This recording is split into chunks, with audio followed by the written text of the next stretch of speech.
what is really important. I would like to recognize Prime Minister Hailemariam Desalegn, Prime Minister of the Federal Republic, Democratic Republic of Ethiopia, our gracious host, and really thank him for finding the time to be with us, given his multiple occupations, but he has been very loyal to this meeting. And through him, I would like to recognize the presence of 10 former presidents that have been having their own forum parallel to our meetings, led by President Chissano. And I'm very pleased that they also found the time to come here and attend this opening ceremony. So I would like to ask for a round of applause for their presence.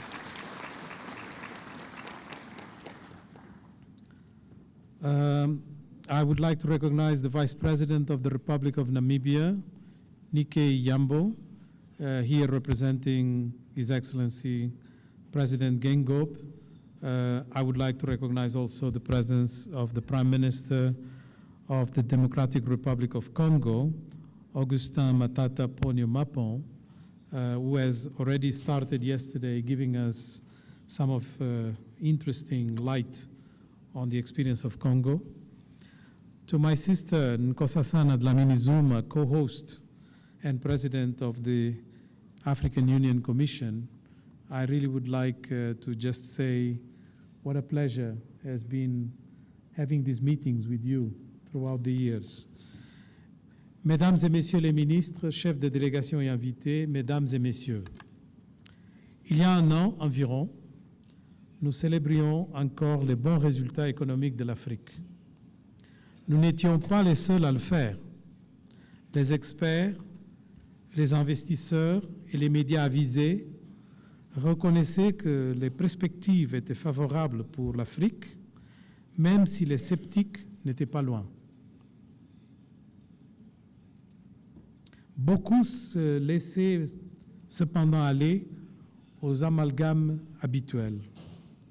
Un continent aussi vaste que l'Afrique était supposé subir des pertes dépassant les 30 milliards de dollars en raison d'Ebola, alors qu'en réalité, seuls 3 pays, n'ayant qu'une petite part du PIB total du continent, ont été touchés.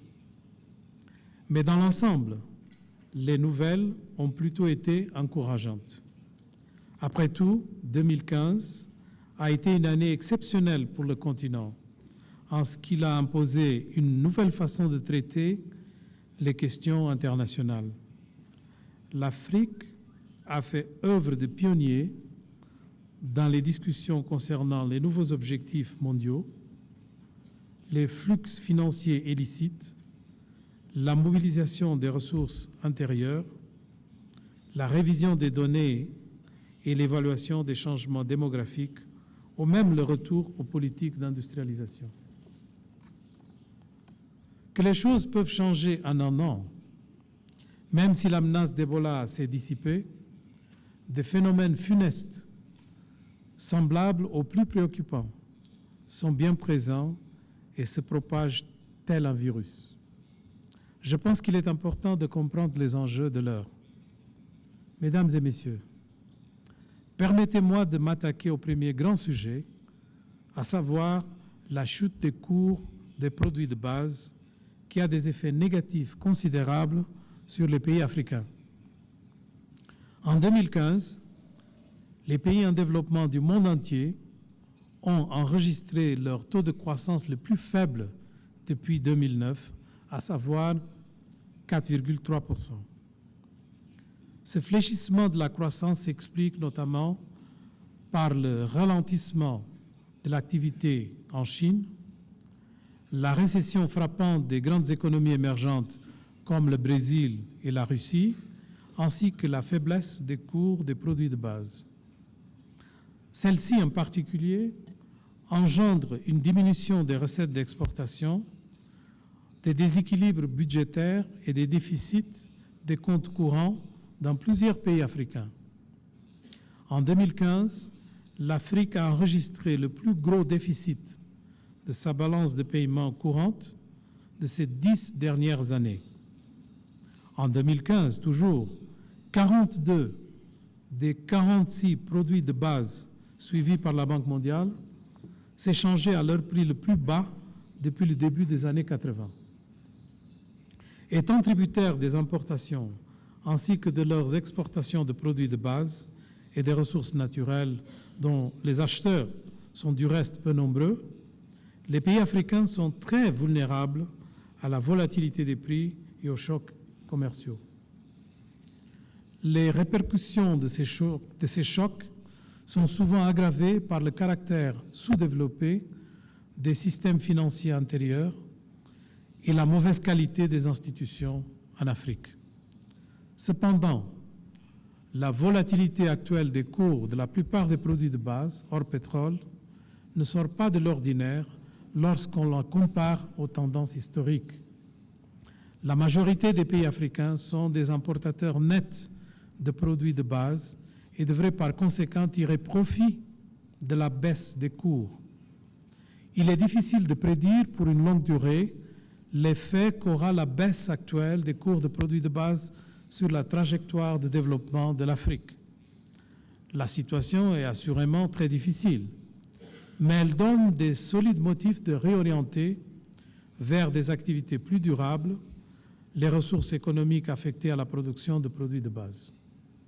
De plus, il est difficile de dire si l'augmentation du pouvoir d'achat des consommateurs résultant de la baisse des cours de produits de base pourra apporter une hausse de la croissance supérieure aux pertes essuyées dans les exportations de ces produits.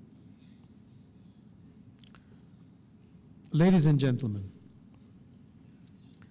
in 2016, with a barrel price of $30.8 in average, Africa is going to earn 47 billion less in trade surplus relative to what we got in 2015.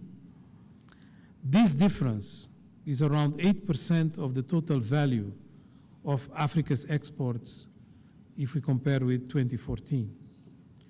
While considerable, this is unlikely to change the development trajectory for the entire continent. The fall in oil prices is more likely to have large adverse impacts on the few African countries whose economy depends on oil exports. However, governments can seize the opportunity offered by lower oil prices to scrap wasteful oil subsidies. IMF research shows that more than 40% of fuel price subsidies in developing countries accrue to the richest 20% of the households, while only 7% of the benefits go to the poorest, 20%. The volatility of most commodities, excluding oil, has been high, but contrary to general belief, not far above historical trends. Uranium, gold, coffee, cocoa, or orange juice exported from Africa are actually right now experiencing record prices. The case for headline 1, commodity prices volatility, depends on whether we want to look into the full picture or fall into the easy perception of negativism about Africa. I could pick many other headlines. For instance, debt in Africa is soaring, entering the danger zone. Actually, Africa's total foreign debt has been higher than 30% of GDP since 2010, and it was projected to have risen to 37% by the end of last year. However, net foreign debt as a share of GDP, net foreign debt, is only 1%, having been negative since 2006 because of Africa's international reserves. This debt level is also comparable to other developing countries and is well below that of advanced economies, of course.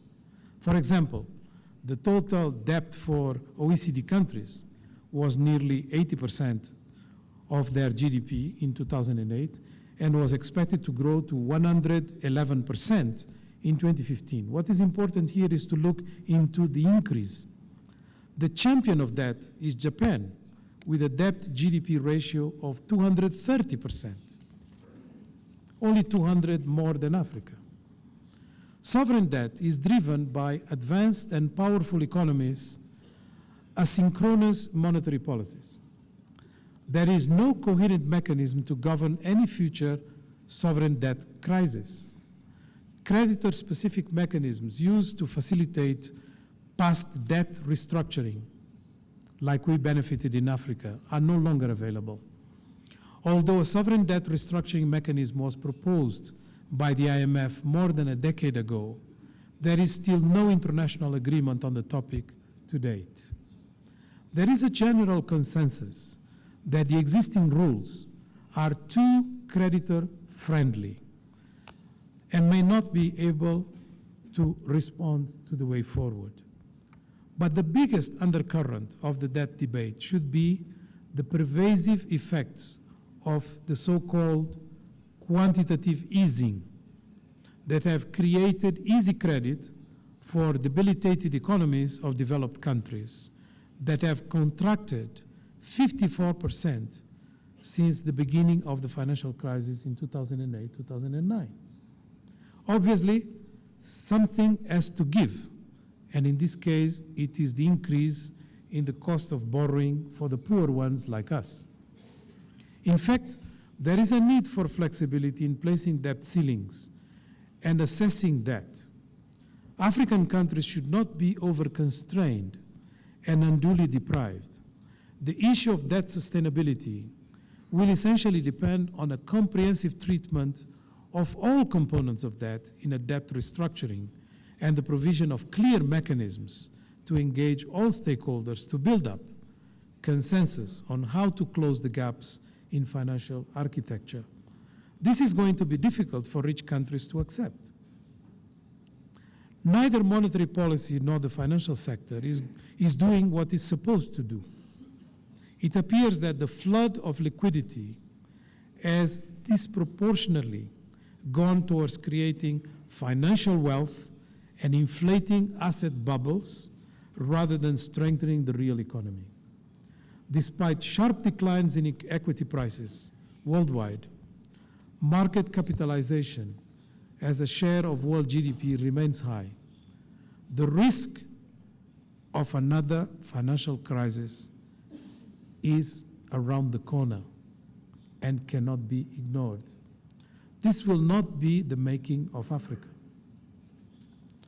Ladies and gentlemen, we have a huge number of publications being launched during this week. We assess trade relationships with innovation, the investment treaties reality, a blue economy comprehensive handbook, a macroeconomic alternative framework for Africa, the progress made in West Africa integration, the regional integration index, a governance report centered on corruption, an African demographic profile, and the landmark new country profiles that will be over time covering each African country. The migration issue, not to mention the two twin reports on transformative industrialization and greening industrialization in Africa. It is a genuine effort to shift our mindset to transformative policies. We contribute to knowledge generation that is African-centered and do not apologize for it. Time has come to accelerate the speed of structural transformation because of the headwinds, not despite them. That requires knowledge. Is the current Africa growth to our liking? Of course not. African current growth has not generated sufficient jobs and has not been inclusive enough to significantly curb poverty.